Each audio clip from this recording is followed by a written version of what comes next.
खजुराहो के मंदिर एक ऐसी जगह जो अपनी शानदार वास्तुकला के लिए दुनिया भर में जानी जाती है।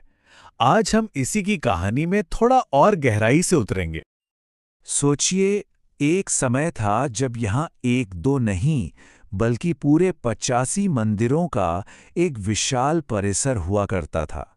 ये सिर्फ इमारतें नहीं थीं, बल्कि एक जीती जागती फलती फूलती सभ्यता का सबूत थीं। लेकिन आज उनमें से सिर्फ 25 ही बचे हैं। तो सवाल ये उठता है कि आखिर किसने बनाई ये बेमिसाल इमारतें और क्या कहानी छिपी है इन पत्थरों के पीछे। और देखिए, इन्हें सिर्फ खंडहर समझने की गलती मत कीजिएगा। ये एक संरक्षित यूनेस्को वर्ल्ड हेरिटेज साइट है। मतलब इनकी खूबसूरती और ऐतिहासिक अहमियत को पूरी दुनिया मानती है। तो चलिए कहानी की शुरुआत करते हैं। इसकी जड़ें जुड़ी हैं चंदेल वंश के एक बहुत ही दूर की सोचने वाले शासक से। इनका नाम था राजा यशोवर्मन। वो सिर्फ एक ताकतवर राजा ही नहीं थे, बल्कि कला के बहुत बड़े पारखी भी थे।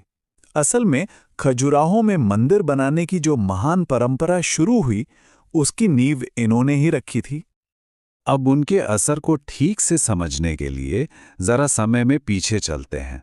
हम बात कर रहे हैं 10वीं सदी के मध्य की। ये वो दौर था जब चंदेल राजवंश अपने शिखर पर था, जिसे उसका स्वर्ण युग भी कहा जाता है। यशोवर्मन का जो सपना था, वो सबसे पहले एक शानदार इमारत की शक्ल में दुनिया के सामने आया। और ये इमारत ऐसी बनी कि आगे बनने वाले सभी मंदिरों के लिए एक मिसाल बन गई। ये था लक्ष्मण मंदिर। भगवान विष्णु को समर्पित ये मंदिर खजुराहो के सबसे पुराने और सबसे भव्य मंदिरों में से एक है। और सच कहूं तो ये मंदिर चंदेलों के बड़े इरादों और उनकी कला की समझ का एक जीता जागता सबूत है। इसे बनाने में जिस स्टाइल का इस्तेमाल हुआ, उसे नागर शैली कहते हैं।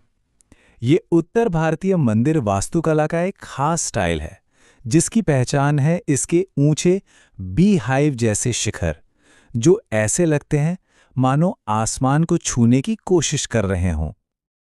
लेकिन असली जादू तो इन मंदिरों की बाहरी दीवारों पर है।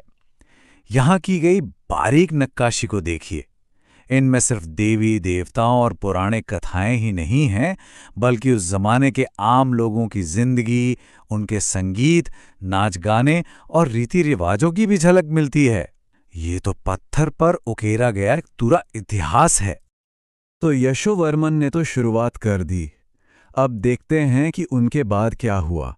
उनके उत्तराधिकारियों ने इस विरासत को ना सिर्फ संभाला, बल्कि इसे और भी आगे बढ़ाया। इसके बाद तो यहाँ एक के बाद एक मंदिर बनने लगे, जैसे कोई रचनात्मक विस्फोट हो गया हो।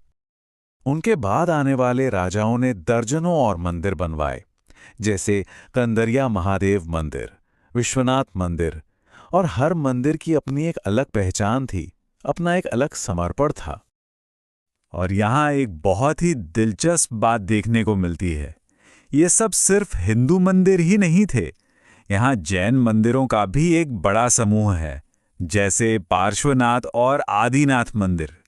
ये दिखाता है कि उस दौर में अलग अलग धर्मों के लोग कितनी सद्भाव से एक साथ रहते थे। तो आखिर खजुराहो की विरासत है क्या? क्या ये सिर्फ पत्थर की खूबसूरत इमारतें हैं? नहीं, ये उससे कहीं ज्यादा है। चंदेलों ने खजुराहो को सिर्फ मंदिरों का शहर नहीं बनाया, उन्होंने इसे एक बड़ा धार्मिक और सांस्कृतिक केंद्र बना दिया।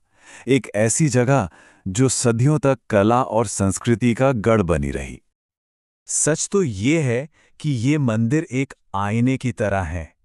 एक ऐसा आईना जिसमें हमें उस दौर की कला, संस्कृति और लोगों की आस्था की साफ झलक दिखती है।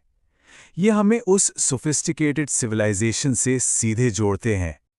तो ये है खजुराहो की कहानी, एक ऐसी दास्तां जो कागज पर नहीं बल्कि पत्थरों पर लिखी गई है। ये एक शानदार विरासत है जो हमें उस समाज के बारे में सोचने पर मजबूर कर देती है जिसने इसे बनाया, बस एक सवाल मन में रह जाता है, अगर आज ये मंदिर बोल पाते हैं तो अपनी दुनिया के बारे में हमें और कौन-कौन से राज बताते।